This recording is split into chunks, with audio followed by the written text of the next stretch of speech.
ADN से मैं हूं आकाश न्यासी। गुजरात में पंजाब भर में इंसानी स्मगलिंग का गैरकानूनी धंधा इस हद तक बढ़ता जा रहा है कि आजकल जाली वीजे तैयार करने वाले जो हैं वो ज्यादा मुतहरक हो गए हैं।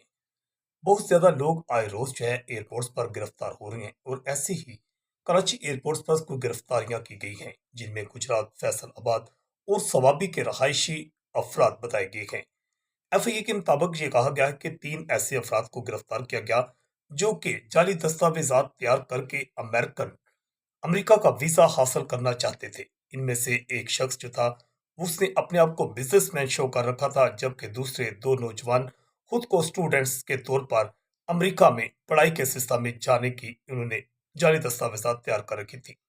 और इसमें हैरानकुन बात यह सामने आई है कि अमेरिकन एम्बेसी ने खुद अब ये शिकायत कर दी है पाकिस्तान से कि आपके मुल्क में अमेरिकन दस्तावेजात जो हैं वो गैर कानूनी तौर पर तैयार की जा रही हैं, जिसके बायस जाली वीजे बनाए जा रहे हैं और जिसका नोटिस भी ले लिया गया है और अब एयरपोर्ट्स पर गिरफ्तारियों का अमल जारी है।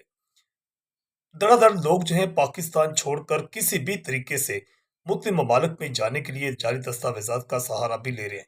दूसरी जानब एफआईए ने कार्रवाई करते हुए न सिर्फ उन 3 अफराद को गिरफ्तार कर लिया जो गैर कानूनी दस्तावेजात तैयार करके अमेरिका जाने की कोशिश कर रहे थे, बल्कि उनकी निशानदेही पर मजीद एजेंट जो है उनकी गिरफ्तारियां भी अमल में लाई जा रही हैं। एडीएन से मैं हूं आकाश न्याज।